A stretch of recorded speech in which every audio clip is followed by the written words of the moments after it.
இருக்கும் ஆசனா பாப்பா? ஆமா. எங்க இருக்கோம் இன்னைக்கு நம்ம? ஹாய், இன்னைக்கு நாங்கள் திருக்கோவிலூர் அப்படின்னு ஒரு ஊருக்கு கல்யாணத்துக்காக வந்தோம். வந்த இடத்துல கல்யாணத்தை முடிச்சுட்டு அப்படியே உலக அளந்த பெருமாள் கோயிலை பார்த்துட்டு அப்படியே லக்ஷ்மி நரசிம்மர் கோயிலுக்காக வந்திருக்கோம். இடம் எப்படி இருக்கு? இடம் சூப்பராக இருக்குது, லொக்கேஷன் சூப்பராக இருக்குது, சுற்றி காலியாக இடமா இருக்கணும், நல்லா காற்று.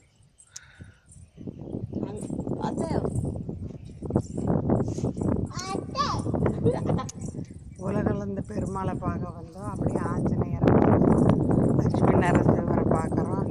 இடம் அமைதியாக இருக்குது, ஷூட்டிங் எடுக்கிற ஏரியா மாதிரி இருக்குது. நடுவில் பாப்பா தியானாவையும் ஹாசனாவையும் உட்கார வச்சு நாங்கள் ஃபோட்டோ எடுக்க போகிறோம்.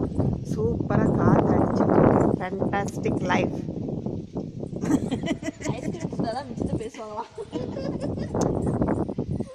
ஐஸ்கிரீம் வாங்கி கொடுத்தா தான் மிச்சம் பேசுவேன்னு சொல்லிட்டாங்க. கட் கட் அப்படின்னு சொல்லிட்டாங்க. நடுவில் நல்லா